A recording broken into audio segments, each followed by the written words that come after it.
Hello guys, तो welcome back to biologics. और chapter start करने से पहले आप लोग को बोल देते हैं, प्लीज़ वीडियो को लाइक शेयर और सब्सक्राइब ज़रूर कीजिएगा। आप लोग के लिए बहुत फ़ायदेमंद और बहुत इन्फॉर्मेटिव होने वाला है ये आज जो है लेक्चर नंबर 3 है, किंगडम फंजाई हम लोग पढ़ेंगे।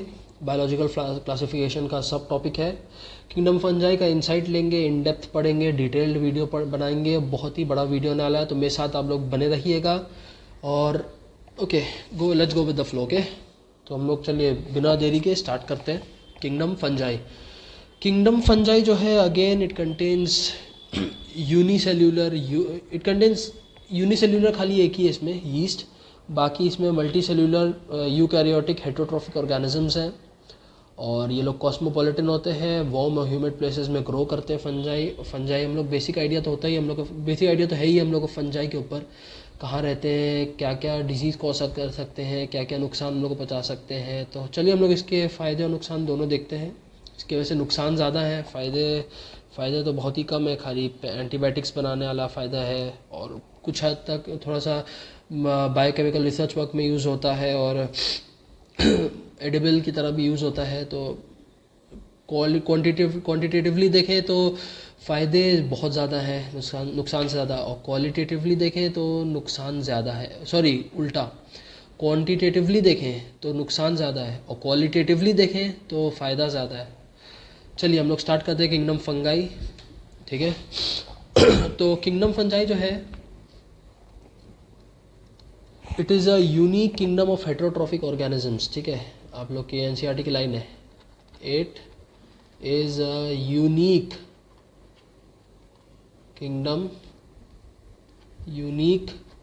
kingdom of heterotrophic organisms,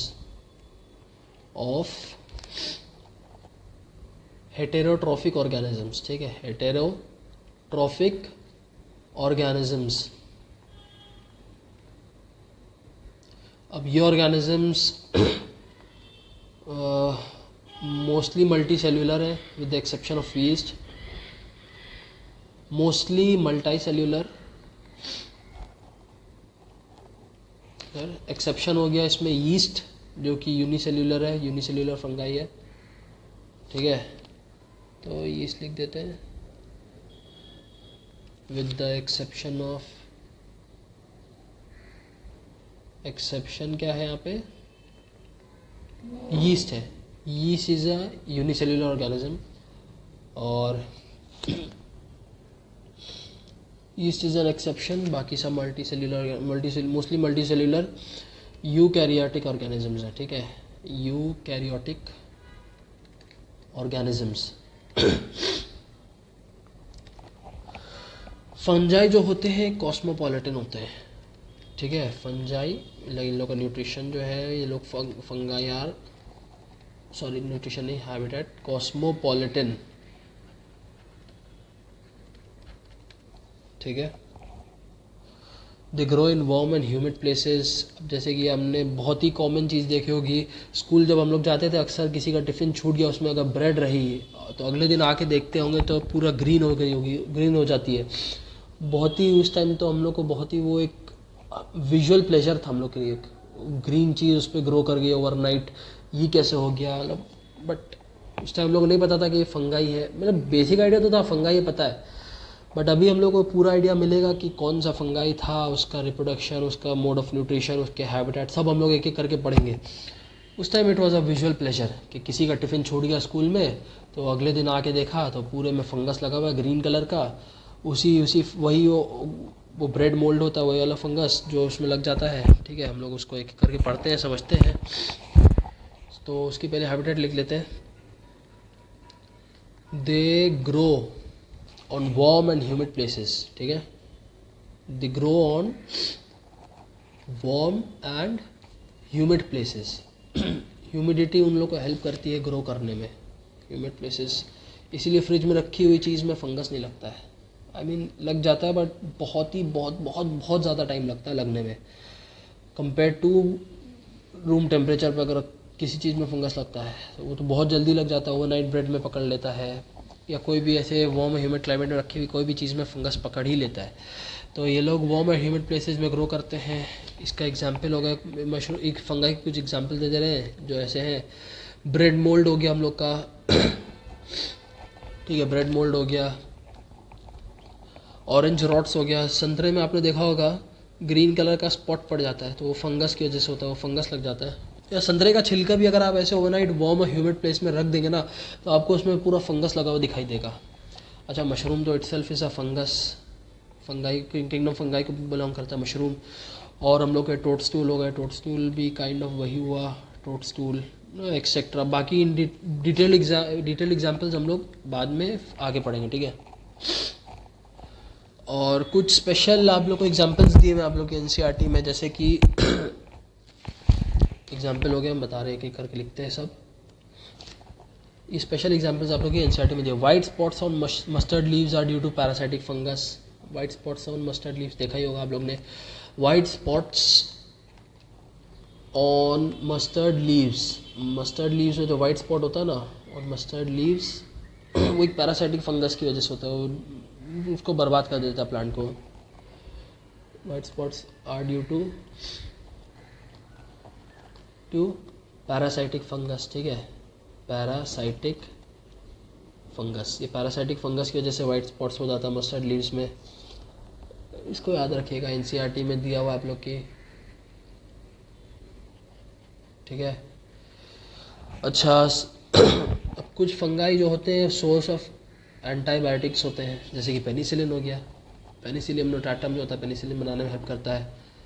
some fungi are the source of antibiotics.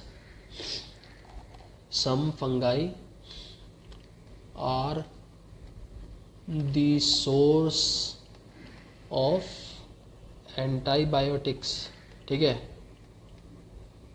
Antibiotics. इसका एग्जाम्पल हो गया, एग्जाम्पल क्या हो गया, पेनिसिलियम हो गया। पेनिसिलियम इज़ अ फंगस जिसका एक स्ट्रेन होता है नोटाटम, वो कॉज करता है वो बनाता है पेनिसिलिन एंटीबायोटिक, जो कि हम लोग एक ब्रॉड स्पेक्ट्रम एंटीबायोटिक है पेनिसिलियम, ठीक है। ये वाला फंगस ये एंटीबायोटिक बनाने में हेल्प करता है हम लोग की। ये वाला हो गया, इसको भी याद रखिएगा, आपकी एनसीईआरटी में ये भी दिया हुआ है, पेनिसिलियम के ऊपर दिया हुआ है। पेनिसिलियम आप क्लास 12 के कुछ चैप्टर्स में भी पढ़ेंगे, फूड वाले चैप्टर में, उसमें दिया हुआ, इसके बारे में थोड़ा सा डिटेल्ड है, कैसे ये डिस्कवर हुआ था। ये this was a mistaken discovery, मतलब बाई चांस डिस्कवरी हुई थी। ओवरनाइट एक साइंटिस्ट थे, उन्होंने वो छोड़ के चले गए, और ये इन्होंने देखा एक पेट्री डिश में बैक्टीरिया का कल्चर छोड़ के चले गए। रात अगले दिन आके कुछ दिनों बाद आके देखते हैं, तो देखते हैं कि पेनिसिलियम, जहाँ पे पेनिसिलियम गिर गया था वहाँ पे उसकी बैक्टीरिया की ग्रोथ नहीं हो पाई थी। तो ये बाई चांस डिस्कवरी हुई पेनिसिलिन एंटीबायोटिक की, ठीक है। अच्छा कुछ यूनिसेल्युलर फंगाई जो है वो ब्रेड और बियर बनाने में यूज़ होते हैं, जैसे कि yeast. Some unicellular fungi,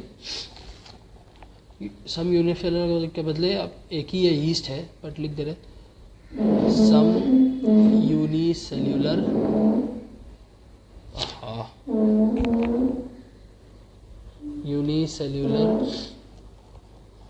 fungi are used to make bread and beer, ठीक है, bread and beer। एग्जाम्पल क्या हो गया, एग्जाम्पल हो गया यीस्ट। यीस्ट यूज़ होता है ब्रेड और बियर बनाने में, ठीक है। तो हम लोग इसको सर्कल कर देते हैं, पहले इसका एग्जाम्पल लिख दे रहे हैं, यीस्ट। एग्जाम्पल हो गया यीस्ट, ब्रेड और बियर इंडस्ट्री में यूज़ होता है सब, काफ़ी इसका काफ़ी गहरा यूज़ है। फर्मेंटेशन में हेल्प करता है बेसिकली यीस्ट, और हम लोग को ये सब फर्मेंटेशन की तो बहुत तगड़ी ज़रूरत होती है सब इंडस्ट्रीज़ में, ब्रेड और बियर में, तो ऐसे। अच्छा वीट रस्ट डिजीज़ एक होती है, वो पुचीनिया एक टाइप ऑफ फंगस है, वो कॉज करता है। Wheat rust disease is caused by पुचीनिया, ठीक है। अच्छा एक और चीज़ अभी बताते हैं, एक मिनट रुक जाइए, इसको पहले लिख लें, पुचीनिया।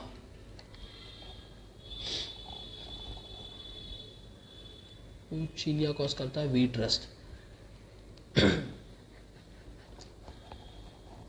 अच्छा, ये जो डिजीज़ है ना white spot on mustard leaves, इसको बोलते हैं वाइट रस्ट डिजीज़। ये कॉज करता है एल्ब्यूगो।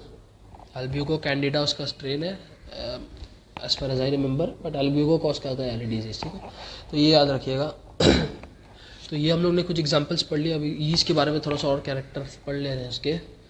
तो हम लोग को ये तो पता ही है कि except yeast which are unicellular fungi filamentous and multicellular. Filamentous का मतलब ही हुआ मल्टी सेल्यूलर। ठीक है, with the exception of yeast, yeast एक एक्सेप्शन है, except yeast fungi are filamentous. Filamentous का मतलब ही मल्टी सेल्यूलर हुआ, समझने की ज़रूरत नहीं है, क्योंकि हम लोग पता है फिलामेंटस मतलब मल्टी सेल्यूलर, तभी फिलामेंट्स को बने, वरना नहीं बन पाते। फिलामेंटस है इसीलिए मल्टी सेल्यूलर है। ठीक है, तो अच्छा, their body consist of thread like structures called hyphae. Their body consists of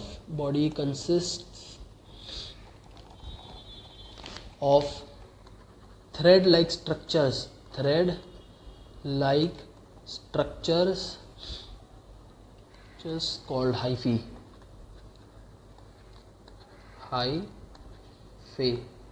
ठीक है, इसको हाईलाइट कर देते हैं।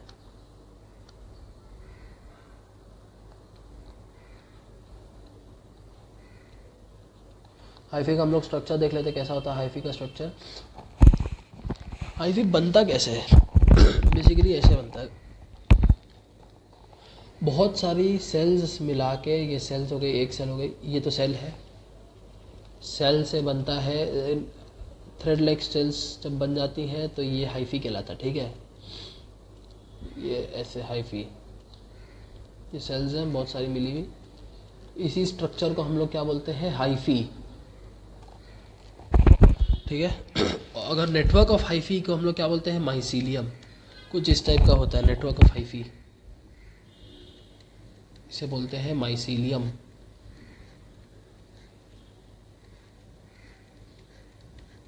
ये हो गया माइसीलियम। चलिए इसको हम लोग अपने नोट्स में इनकॉर्पोरेट कर लेते हैं कि network of hyphae is called mycelium. Network of hyphae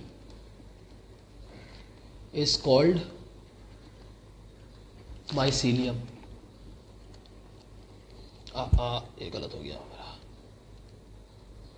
called mycelium. इसको भी हाईलाइट कर लेते हैं।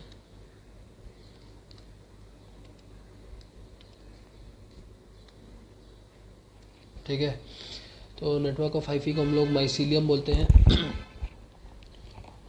अब कुछ हाइफी जो होते हैं वो continuous tubes filled with multi nucleated cytoplasm होते हैं। अब इन्हीं को हम लोग, अच्छा चूँकि हम लोग ऐसे नहीं पढ़ते, बुकिश लैंग्वेज में हम लोग नहीं पढ़ते, वरना समझाने का मतलब ही क्या हुआ। तो हाइफी का थोड़ा सा हम लोग एल्गोरिथमिक वे में समझते हैं हाइफी क्या होता है, हाइफी का स्ट्रक्चर कैसा होता है। तो हम लोग लिखते हैं टाइप्स ऑफ हाइफी। ठीक है, तो टाइप्स ऑफ हाइफी, हाइफी के दो प्रकार होते हैं, सेप्टेट और septate. Sorry, types of hyphae दो टाइप के होते हैं, सिनोसाइटिक और सेप्टेट। सेप्टेट या सिनोसाइटिक बोल सकते हैं। तो पहले हम लोग टाइप्स ऑफ माइसीलियम पढ़ लेते हैं, उसके बाद उसमें आते हैं, क्योंकि हम थोड़ा सा आपको इजी तरीके से, वरना थोड़ा सा डिफिकल्ट लगेगा, तो हम लोग थोड़ा सा इजी तरीके में समझते हैं। माइसीलियम के पहले टाइप्स पढ़ते हैं, टाइप्स ऑफ माइसीलियम। माइसीलियम के दो प्रकार होते हैं,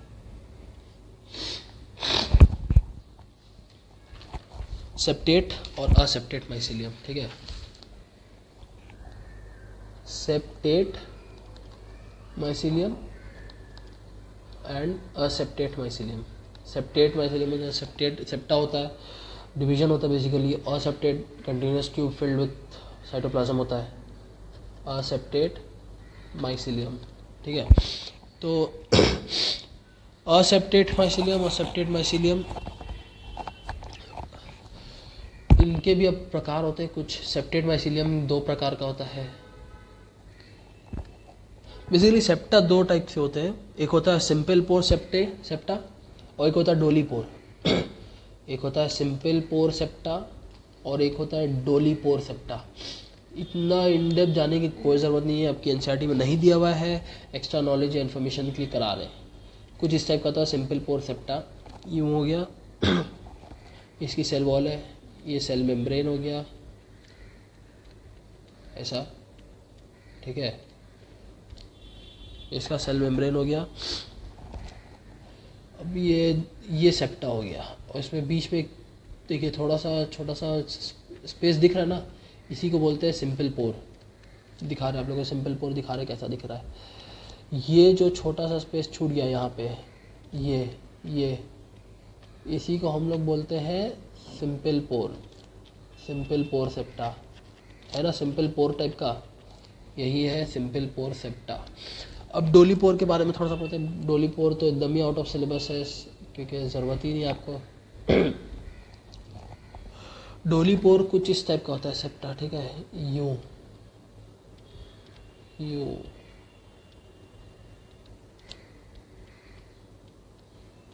और इसके चारों तरफ एक ऐसा डेंस न्यू मटेरियल टाइप का होता है। ये हो गया आपका डोली पोर। और असेप्टेट माइसीलियम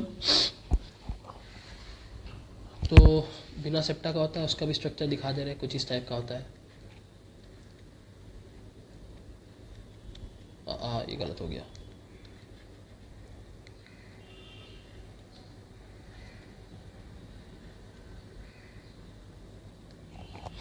ठीक है, इसमें कोई आप देख रहे होंगे कोई सेप्टा नहीं है या क्रॉस वॉल नहीं है, कोई डिवीजन नहीं। बेसिकली सिंगल साइटोप्लाज्म में, मतलब सारे सेल्स का साइटोप्लाज्म मिक्स है, उसमें मल्टी न्यूक्लिएटेड सेल्स है। तो ये हो गया। अच्छा, हाइसीलियम के भी कुछ टाइप्स होते हैं। सम हाइफी, जैसे कुछ माइसीलियम हम बोल रहे हैं, हाइफी के कुछ प्रकार होते हैं। कुछ हाइफी जो होते हैं continuous tubes filled with multi nucleated cytoplasm होते हैं, इसी को बोलते हैं सीनोसाइटिक हाइफे। और कुछ जो होते हैं उसमें सेप्टा या क्रॉस वॉल होता है, वो सेप्टेट या क्रॉस वॉल हाइफी हो गया। तो बेसिकली अगर आप माइसीलियम का डिवीज़न पढ़िए या हाइफी का डिवीज़न पढ़िए, बात एक ही है, ठीक है। ये हो गया आपका सेप्टेट हाइफी और ये हो गया आपका असेप्टेट हाइफी, एक ही चीज़ है, ठीक है। ये हो गया ये सेप्टेट हो गया,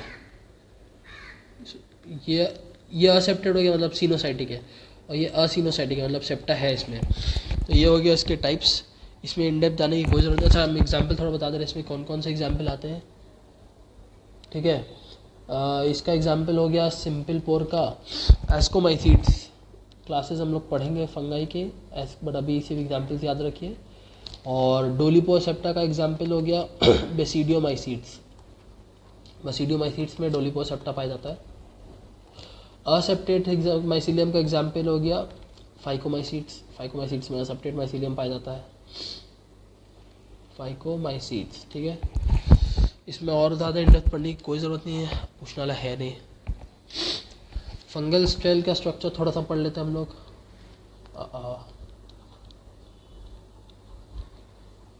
कलर बदल लेते पहले। फंगल सेल जो होती है मेड अप ऑफ काइटिन और पॉलीसैकेराइड की बनी होती है, ठीक है। Fungal cell are made of chitin and polysaccharide, chitin and polysaccharide की बनी होती है, ठीक है। खाली काइटिन नहीं, जैसे कि हम लोगों ने पढ़ा है खाली काइटिन नहीं, खाली काइटिन नहीं, पॉलीसैकेराइड भी होता है। Polysaccharide is an important part of cell wall, polysaccharide. और मोस्ट फंगाई जो होते हैं सैप्रोफाइट्स होते हैं, कुछ पैरासाइट्स होते हैं और कुछ सिम्बाइंट्स की तरह रहते हैं। सिम्बाइंट्स के ऊपर भी हम लोग पढ़ेंगे कैसे होते हैं। मोस्ट फंगाई कैसे होते हैं, सैप्रोफाइट्स होते हैं। मतलब वो डेड और डिकेइंग मैटर पे प्रेडेट करते हैं। मोस्ट फंगाई कैसे होते हैं, सैप्रोफाइट्स होते हैं, सैप्रोफाइट्स।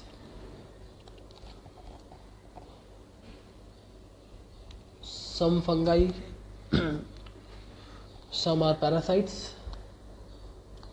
सम फंगाई कैसे होते हैं, आइदर पैरासाइट्स और symbionts, either live as parasites on other organisms, parasites और as symbionts, मतलब दूसरी चीज़ों के साथ कोऑपरेट करके win win situation for both parties cause करते हैं, ठीक है, एज सिम्बायंट्स। सिम्बायंट्स का एग्जांपल हो गया lichens fungi plus algae, mycorrhiza fungi plus roots of higher plants. Fungi का एग्जांपल, सिम्बायंट्स हम लोग एग्जांपल पढ़ लेते हैं, ठीक है। एग्जांपल क्या गया, लिचिन हो गया और माइकोराइजा हो गया। लिचिन क्या हो गया, फंगाई प्लस एल्गी, और माइकोराइजा क्या हो गया, fungi plus roots of higher plants. Mycorrhiza क्या हो गया, fungi plus roots of higher plants, mainly gymnosperms में होते हैं, plus roots of higher plants, ठीक है। ये हो गया फंगाई के हम लोग टाइप्स है वो सब, उसका जनरल कैरेक्टर्स पढ़ लिया हमने। अब आते हैं हम लोग फंगाई के रिप्रोडक्शन में, ठीक है। रिप्रोडक्शन पढ़ते हैं कि फंगाई कैसे रिप्रोड्यूस करते हैं।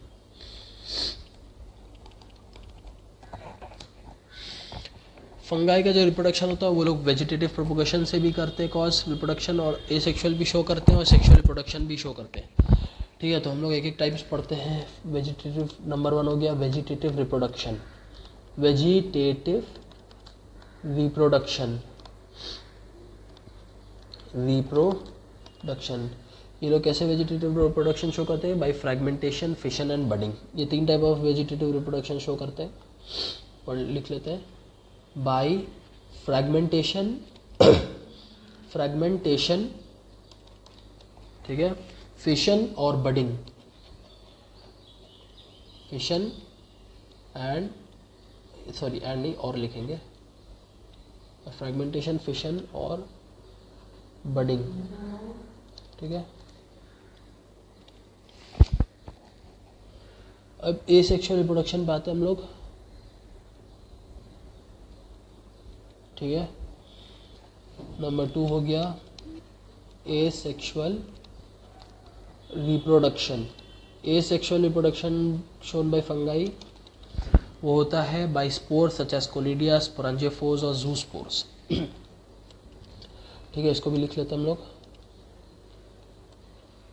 Bye spores such as conidia, sporangiophores or zoospores, such as conidia, sporangiophores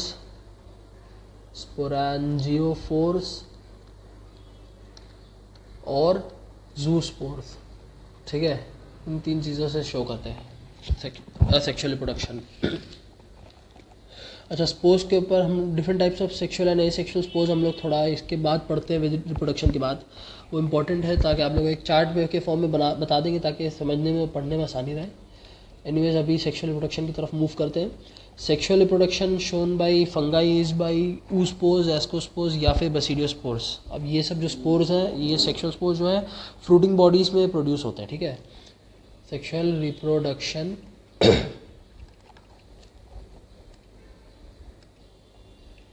reproduction किससे शो करते हैं, बाई oospores, एस्कोस्पोर्स और बेसिडियोस्पोर्स, ठीक है। बाई oospores, एस्कोस्पोर्स और बेसिडियोस्पोर्स, ठीक है, बेसिडियोस्पोर्स। अब ये जो स्पोर्स हैं, these spores are produced in fruiting bodies. These spores are produced in fruiting bodies, in fruiting bodies। हाँ, ये गलत हो गया, bodies लिख रहे हैं, गलत है। in fruiting bodies। अच्छा, यहाँ पे जो हमने इन यूज़ किया है ये ग्रामेटिकली रॉन्ग है, क्योंकि ग्रामेटिकली नहीं, लॉजिकली रॉन्ग है, क्योंकि जो स्पोर फ्रूटिंग बॉडीज एंडोजीनियसली भी प्रोड्यूस होते हैं स्पोर्स, एक्सोजीनियसली भी स्पोर्स प्रोड्यूस होते हैं। एस्कोस्पोर्स जो होते हैं वो एंडोजीनियसली प्रोड्यूस होते हैं और बेसिडियोस्पोर्स जो होते हैं वो एक्सोजीनियसली प्रोड्यूस होते हैं। तो यहाँ पे इन या ऑन लिखना बेटर टर्म रहेगा यूज्ड इन फ्रूटिंग बॉडीज, क्योंकि इन जो है ग्रामेटिकली करेक्ट है बट लॉजिकली इनकरेक्ट है। हम यहाँ पे स्पेस हाइफन दे के और लिख दे रहे, और लिख के इन ऑन लिख दे रहे, ठीक है ना, तब करेक्ट ग्रामर होगा इन और ऑन फ्रूटिंग बॉडीज। ठीक है, ये अब करेक्ट हो गया हम लोग का ग्रामर। अच्छा तो ये था सेक्सुअल रिप्रोडक्शन। सेक्सुअल रिप्रोडक्शन के हम थोड़ा सा इन डेप्थ पढ़ेंगे कि वो कैसे 3 स्टेजेस इन्वॉल्व करता है। तो पहला हम लोग पढ़ते हैं sexual reproduction. Sexual reproduction involves 3 stages involve करता है। तो एक एक करके हम लोग तीनों स्टेज पढ़ते हैं। पहला स्टेज है प्लाज्मोगैमी। स्टेज 1 जो है वो है प्लाज्मोगैमी। ठीक है, प्लाज्मोगैमी में क्या होता है, प्रोटोप्लाज्म का फ्यूजन होता है बिटवीन 2 मोटाइल या नॉन मोटाइल गैमेट्स के बीच में। प्लाज्मोगैमी क्या होता है, फ्यूजन ऑफ 2 गैमेट्स। प्लाज्मोगैमी हो गया fusion of 2 gametes. Plasmogamy is fusion of protoplasm between 2 motile और non motile gametes. Fusion of protoplasm between 2 motile or non-motile gametes, between 2 motile और non-motile gametes के बीच में फ्यूजन, गैमेट्स के बीच का protoplasm के fusion को हम लोग प्लाज्मोगैमी बोलते हैं। ये था प्लाज्मोगैमी। दूसरा स्टेप जो होता है वो है कैरियोगैमी। नाम से समझ में आ रहा है, कैरियो मतलब न्यूक्लियस, तो फ्यूजन ऑफ 2 न्यूक्लियाई हो गया कैरियोगैमी। ठीक है, karyogamy is what, fusion of 2 nuclei. Fusion of 2 nuclei is called karyogamy. Fusion of 2 nuclei is karyogamy.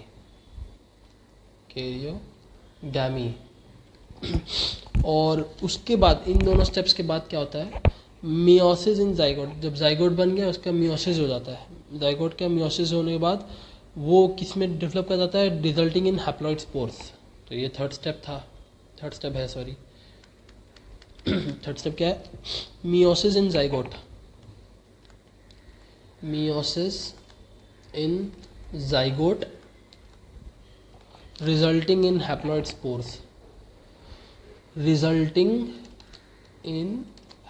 spores, ठीक है, इन हैप्लॉइड स्पोर्स। तो ये 3 स्टेप्स होते हैं इसकी सेक्सुअल साइकिल्स का, ये 3 स्टेप्स होता है। तो ये हो गया सेक्सुअल रिप्रोडक्शन। अच्छा, अब सेक्सुअल रिप्रोडक्शन थोड़ा सा इन एस्कोमाइसीट्स और बेसिडियोमाइसीट्स सेपरेटली पढ़ेंगे, क्योंकि बहुत ही माइनर डिफरेंस होता है बट एक इम्पॉर्टेंट डिफरेंस होता है इन दोनों के बीच में। ठीक है, तो चलिए हम लोग वो पढ़ते हैं। तो जब फंगाई का सेक्सुअल रिप्रोडक्शन होता है तो क्या होता है, 2 haploid hyphae of compatible mating types वो एक साथ आते हैं और फ्यूज़ कर जाते हैं। ठीक है, तो फंगाई का ऐसे सेक्सुअल रिप्रोडक्शन होता है। ठीक है, तो हम लोग लिखते हैं when a fungus reproduces sexually, when a fungus reproduces sexually, तो क्या होता है, 2 haploid hyphae, 2 haploid hyphae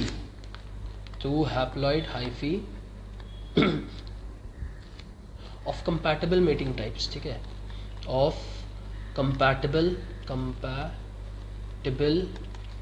mating types come together and fuse,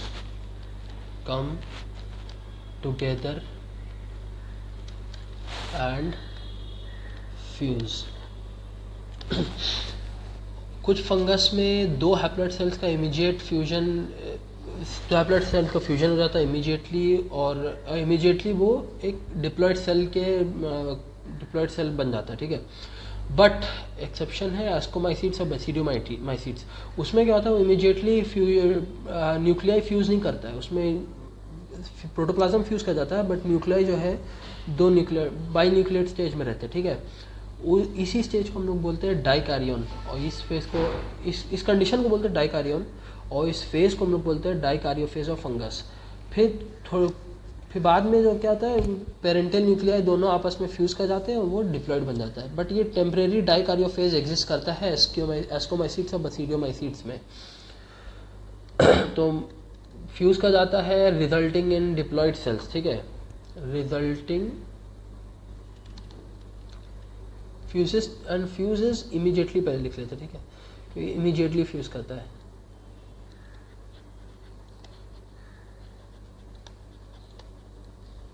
and fuses immediately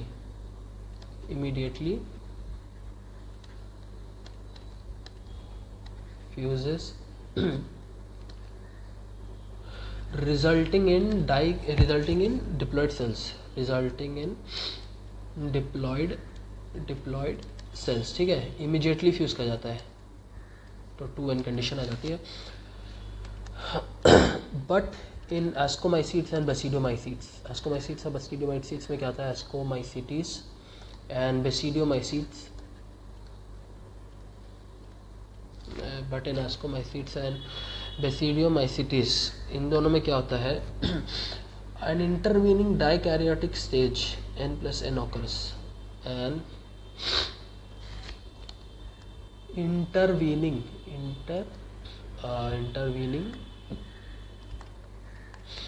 dikaryotic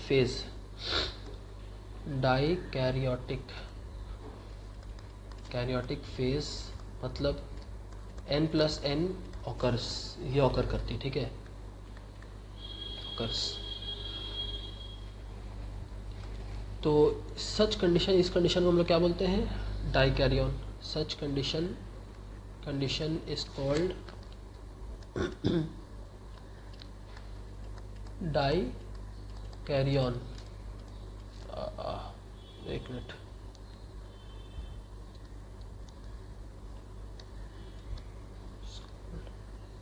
dikaryon, and this phase is called dikaryophase of fungus,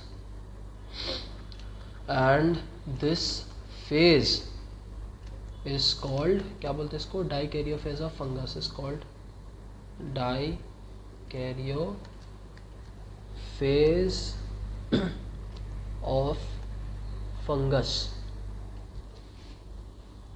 और ये phase जो होता है ये टेम्परेरी होता है, तो बाद में पेरेंटल न्यूक्लियाई फ्यूज कर जाते हैं। Later parental nuclei fuse and the cells become diploid. Parental nuclei fuse and the cell become क्या बन जाते हैं, diploid, and cells become diploid। तो डाइकैरियोफेज बेसिकली कुछ इस टाइप का कंडीशन होता है। ये सेल हो गया, ये पेरेंटल बेसिकली जब दो पेरेंटल न्यूक्लियाई सेल्स फ्यूज करें तो एक इंटरवीनिंग डाइकैरियोफेज आता है एस टाइप का, इसी को बोलते हैं डाइकैरियन कंडीशन, ठीक है। इस फेज को बोलते हैं डाइकैरियोटिक फेज। तो इसको हम हाईलाइट कर लेते हैं, थोड़ा सा इंपॉर्टेंट है ये पार्ट। ये खाली एस्कोमाइसीड्स और बेसिडियोमाइसीड्स में होता है, और कहीं पे नहीं। किसमें पाया जाता है, एस्कोमाइसीड्स और बेसिडियोमाइसीड्स में। क्या होता है कि इंटरवेनिंग डाइकैरियोटिक फेज होता है, n+n कंडीशन, और बाद में later parental nuclei fuse and the cell becomes diploid. ये टेम्परेरी कंडीशन होती है, बट ये एग्जिस्ट करती है। इसी कंडीशन को हम लोग बोलते हैं डाइकैरियन। देखिए दो न्यूक्लियाई है ना, तो ये एस्कोमाइसीड्स और बेसिडियोमाइसीड्स की बात होती है। अब फिर क्या होता है फंगाई में, फिर इसके बाद रिडक्शन डिवीजन होता है। The fungi form fruiting bodies in which reduction division occurs leading to formation of haploid spores. ठीक है, ये लिख लेते हैं हम लोग।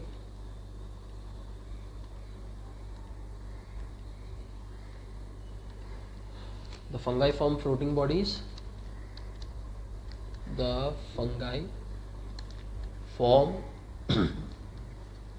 fruiting bodies.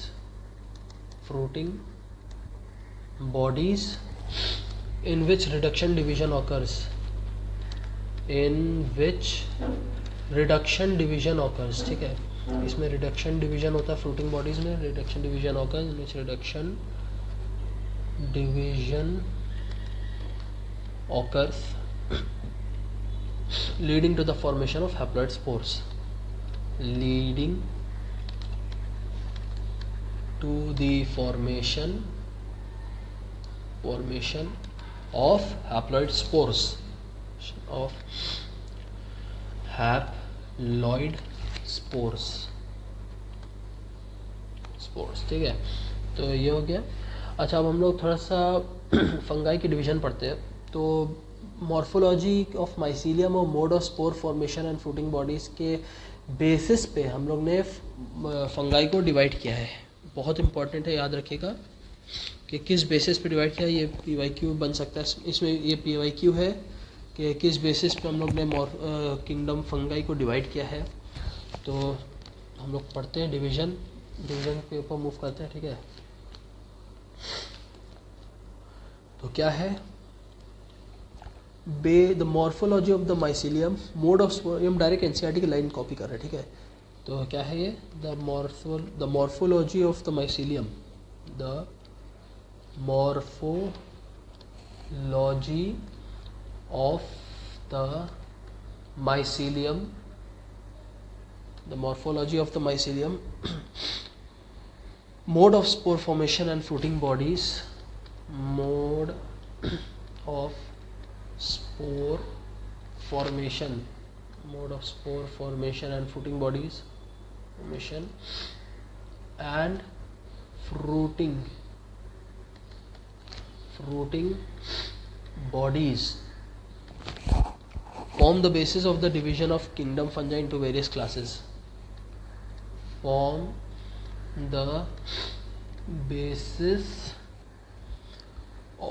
Forms the basis for the division of kingdom fungi into various classes. For the division of kingdom fungi into various classes.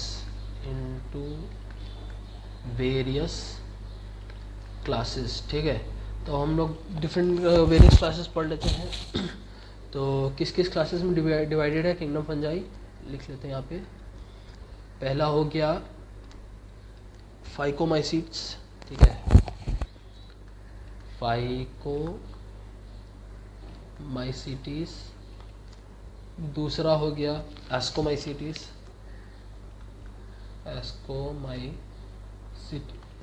तीसरा हो गया बसीडियोमाइसीटीज। और चौथा हो गया ड्यूटेरोमाइसीट्स।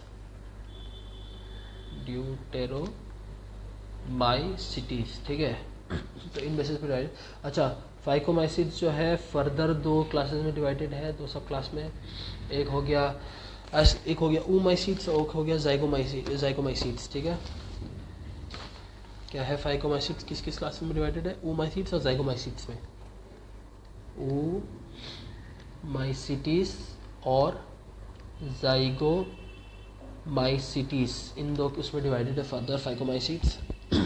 तो ये हो गया। अब हम लोग एक एक करके चारों क्लासेस पढ़ते हैं, फाइकोमाइसीट्स, एस्कोमाइसीट्स, बसीडियोमाइसीट्स और ड्यूटेरोमाइसीट्स। तो अब हम लोग पढ़ेंगे फाइकोमाइसीट्स। ठीक है, पहला है फाइकोमाइसीट्स, PHY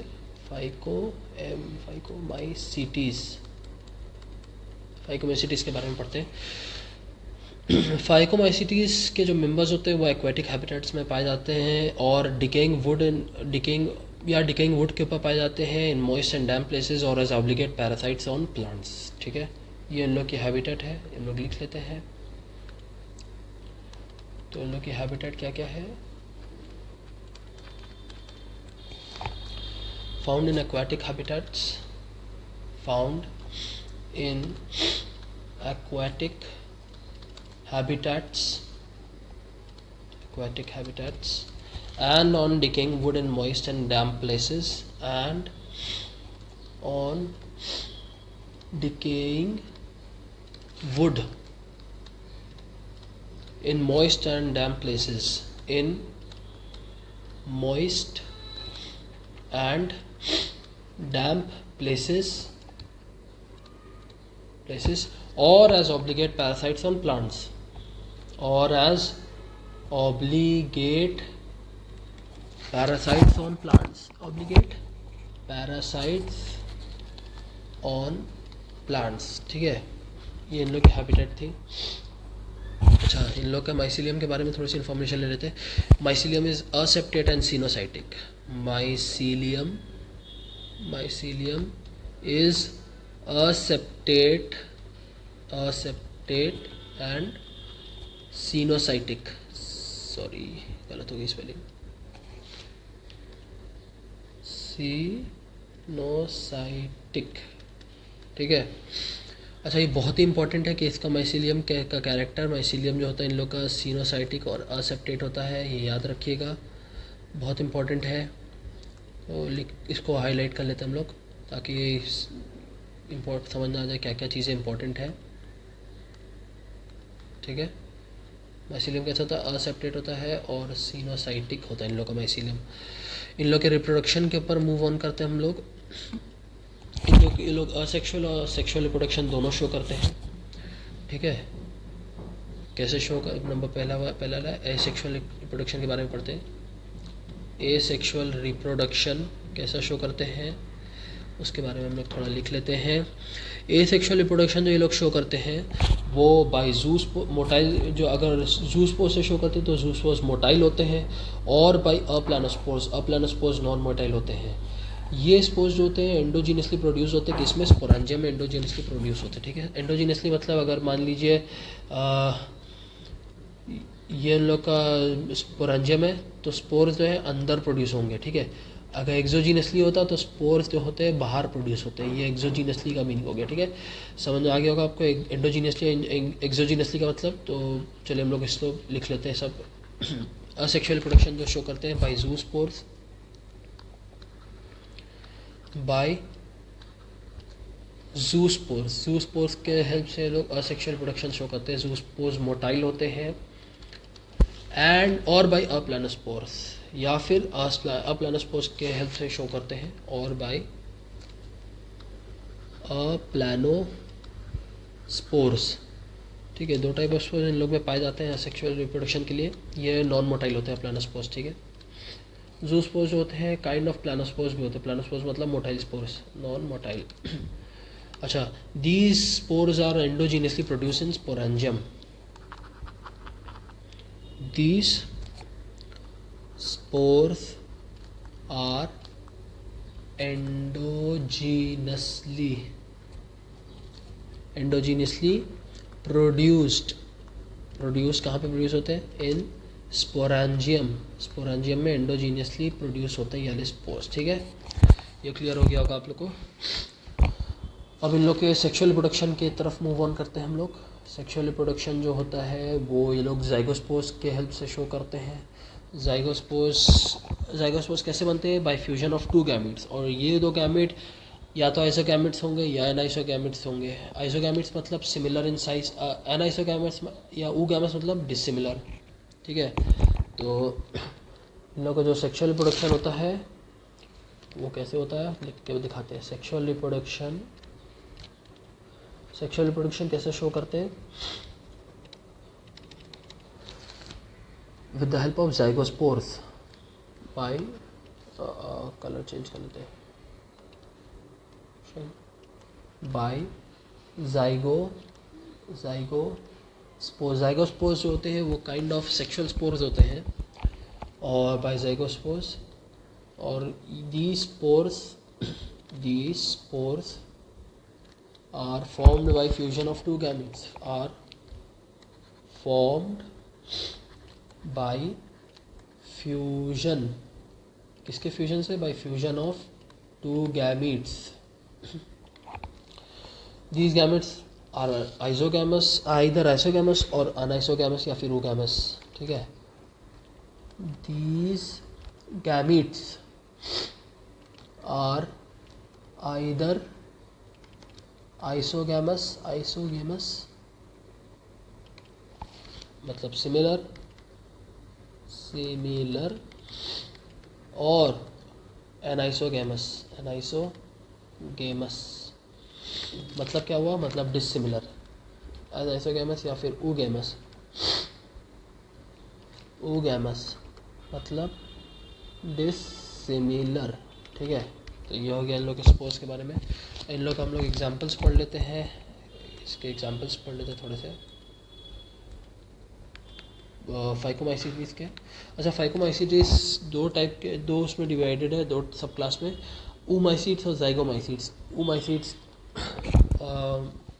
और ज़ाइगोमाइसीटीज में आपकी एनसीईआरटी में उतना इन डेप्थ नहीं दिया हुआ है, तो पढ़ने की ज़रूरत है नहीं. ठीक है, तो हम लोग इसके एग्जांपल्स पढ़ के मूव ऑन करते हैं एस्कोमाइसीटीज में. ठीक है, चलिए ब्राउन कलर लिख के देखते कैसा चलता है. तो एग्जांपल हो गया इसका म्यूकर हो गया.